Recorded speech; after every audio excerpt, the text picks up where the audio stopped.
Here's one of the worst things you can do in a relationship. It'll ruin your relationship and it'll ruin your peace of mind as well. Let's say your partner does something you don't like. Let's say they get short and moody with you. They kind of snap on you. They're like a little snapping turtle or something. They have kind of an attitude from time to time. And at first, when you tell them, they just deny it. They say, "I don't do that." But eventually, they go, "Okay, I'm doing that," and they acknowledge it and they change. They try to change. They vow to try to change. Here's where you mess up. Okay. They're going to try to change and they're going to do pretty good. Maybe they go a whole week and they don't snap on you and they're not short, but then they do it again, right? Because patterns come back.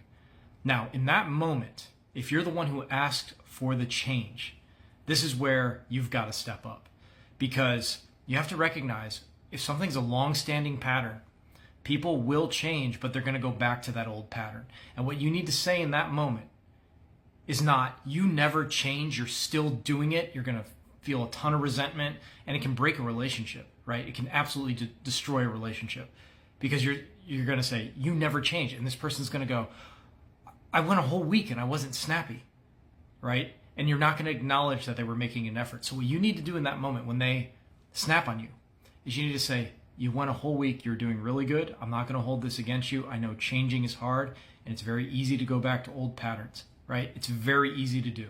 I respect the fact that you're putting in so much effort, but just notice that you did it again. Okay? So try to start the streak over, and keep in mind, this isn't a one-time thing. You're looking for somebody, if they have a pattern of snapping, or maybe they don't clean up after they don't do the dishes, but then they do it and then they stop. This might be like for the duration of the relationship, where they're going to do well and then fade away, do well and fade away. This is part of being in a relationship. You have to recognize patterns run deep and people get into habitual ways unconsciously. So people go back to unconscious patterns. And you need to recognize, if they used to snap on you every day, they're doing it once a week now, right? And they're really trying. And you got to bring them back. And every time I've asked somebody to change, or somebody's asked me to change, I say, "I vow to you I will attempt to change, but you can't expect me to be perfect. I will go back to this old pattern. Remind me of it. I probably went unconscious." This can save so many relationships. If you're with somebody who's done this to you, where you've really tried to change and you've obviously made progress, but every time you slip up, they act like you've made no progress, you need to share this with them and say, "Pay attention. I'm really changing and I'm never going to be perfect. This thing you hate about me, I hate about myself. I wish I didn't do it. I'm gonna go unconscious, but you gotta work with me here. I'm gonna go as long as I can without this pattern kicking back in." And hopefully, there are times where it's like the pattern does go away. There is extinction. It's for some people, like some patterns you can completely snuff out, right? But whenever I've asked somebody to change, to stop doing something, I say, "Look, I'm not asking for perfection.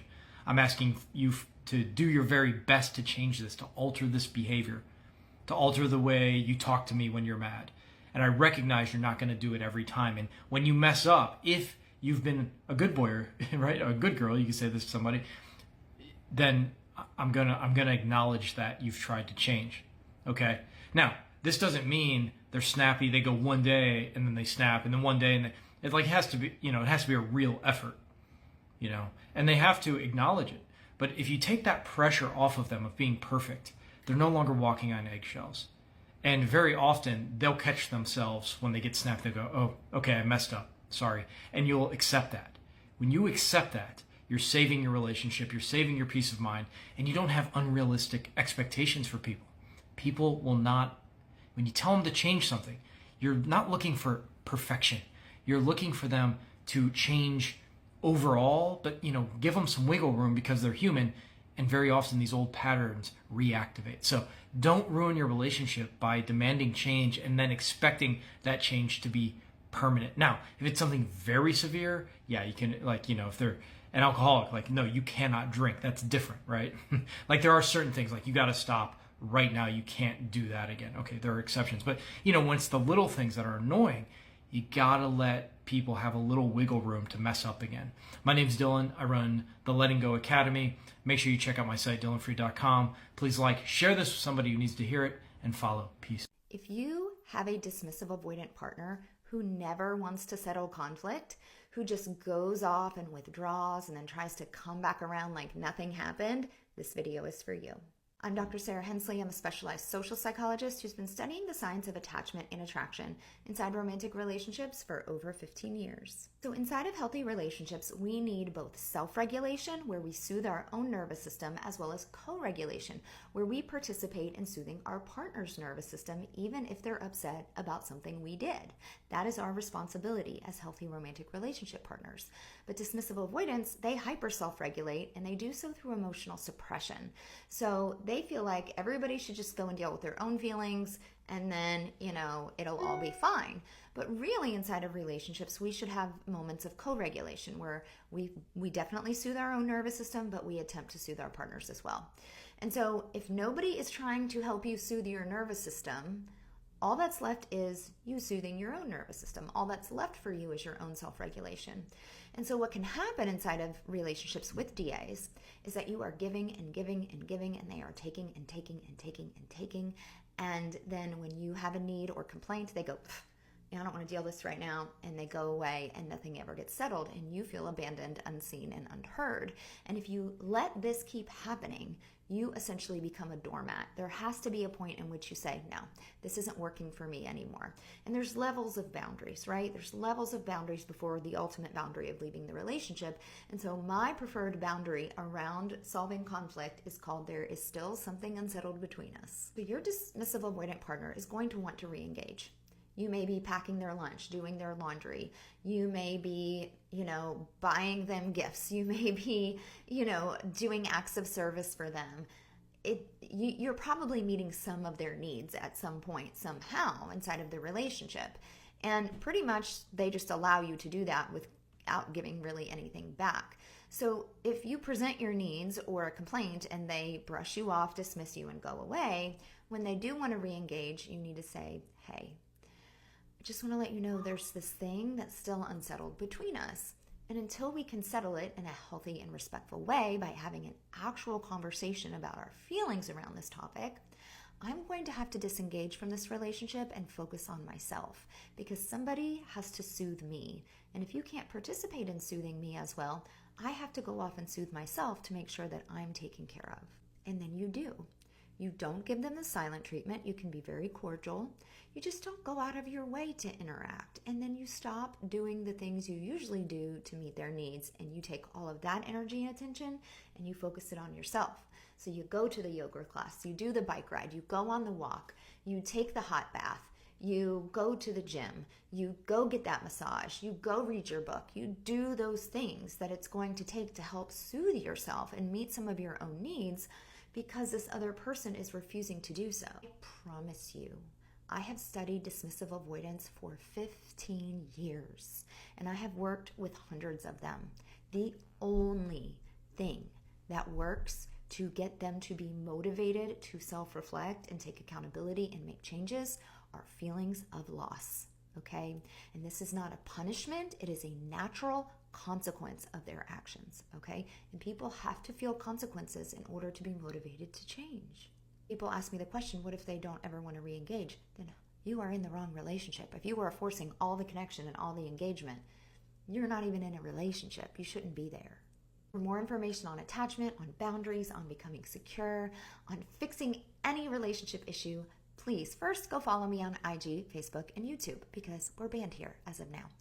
And then go to my website, check out my services. It's thedatingdecoder.com. You decide that you're mad at me and you decide to give me the silent treatment, make it a lifetime, because that's what it's going to be for me.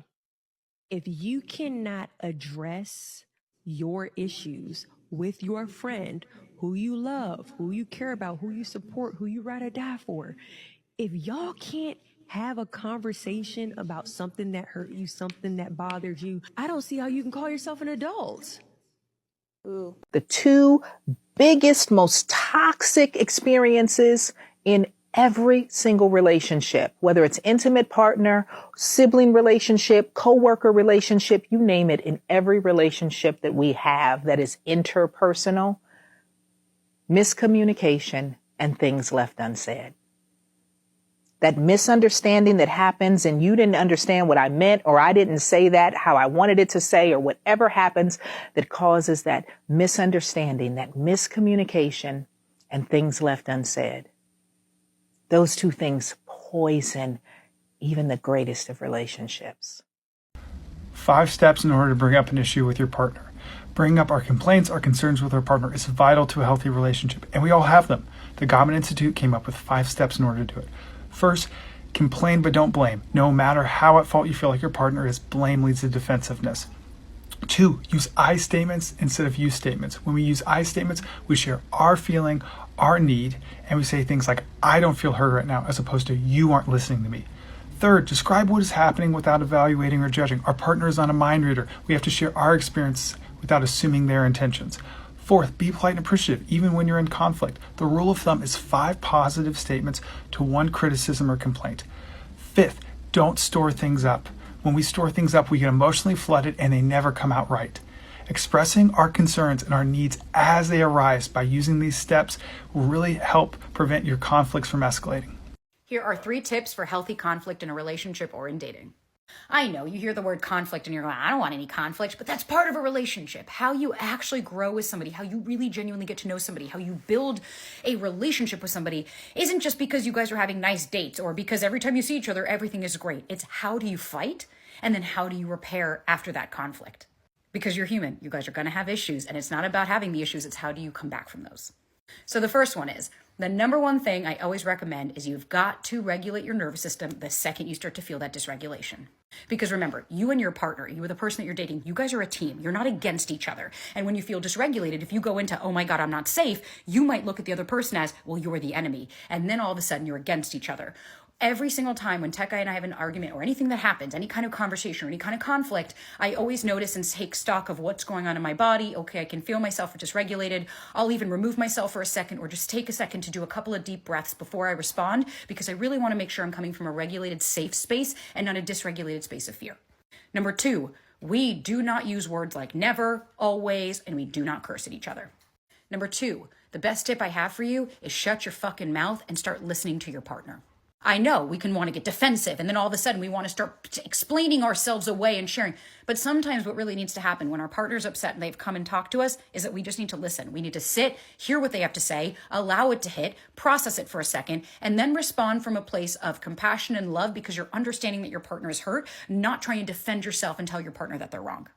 And the third thing, we do not use words like always, never. We do not curse at each other. The last thing you'll ever hear me say is, you never do this. You always do that, because that's not fair. That's not actually fair to say to somebody, because it's not always or never. Because then usually if somebody says that to me, I'll follow up with, okay, give me specific examples. I'd love to know what you're referring to.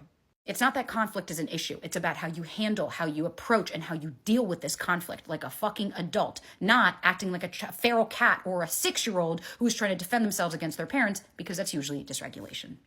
And if you guys can learn how to have great conflict and resolution, healthy, so at the very least you feel seen, heard, and understood, and you're able to address situations, you guys will feel so much closer after than you ever thought you could.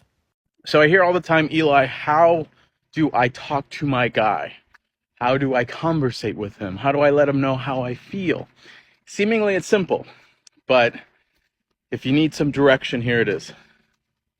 Be open, be light, no matter what the subject is, but be true to how you feel about it, and let them answer for themselves how they feel about it. So if you want them to do a certain thing, or if you feel like you're not getting enough of something, just stay true to how you feel with that, and say, how do you feel about it? Is that something you think you would be able to do? And then bring it back to yourself, where I want to love you the best I can as well.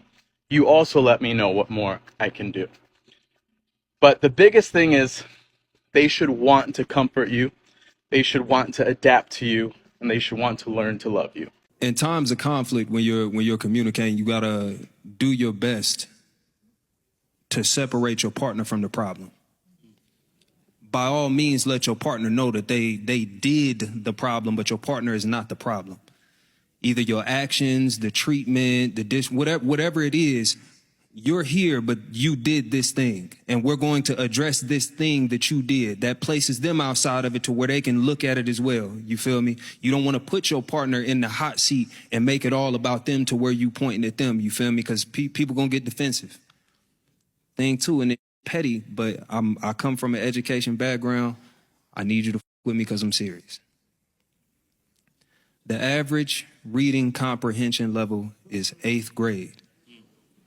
And that is a recent improvement, okay? That is a last few years improvement. Prior to that, it was 4th. I know we go off thinking that people should understand. And they don't. No, but We go around thinking that, okay, yeah, like I said, I communicated clearly. Why don't you, hey, listen, bruh. Hey. You got to know who you talking to. So I'm not being petty when I say that, you feel me? But that's a thing that I don't think people consider. Are continuous fights with your partner starting to really strain your relationship? Here are some tips to help you avoid getting into those needless fights. Number 1, timing is honestly everything. If you need to bring something up to her, bring it up at a time where she's not heightened or not triggered. For example, if you want to bring something up to her and she's really stressed out right now, wait until she's at more of a baseline calm level to bring up the situation. Number 2, practice active listening. You could say something along the lines of, I hear that you're frustrated about XYZ. It's important here to validate her feelings and then express yours after calmly. Number 3, seek to understand instead of always having to be understood. Remember, it's not about winning here. It's about finding solutions together. And lastly, number 4, take breaks to cool off when you need to. But it's always important to always come back to the conversation once we're all at a more level head. Remember, communication is key to de-escalating conflicts and creating that stronger bond. I think the best relationships, the relationships that last the longest, is when the female is more dominant than the man. I know y'all gonna get in my comments and be like, what?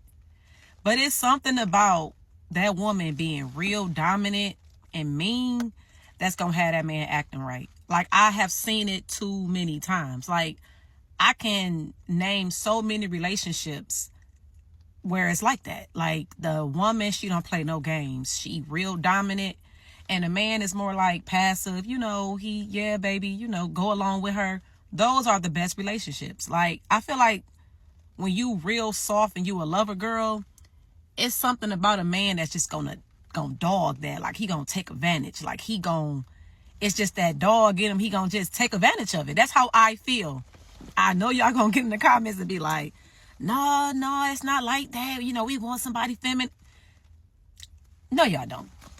No, y'all don't. No, y'all don't. Y'all don't. I'm telling you, the best, the ones that has lasted, I'm talking about 10 plus years relationships, has been that woman who don't play no games.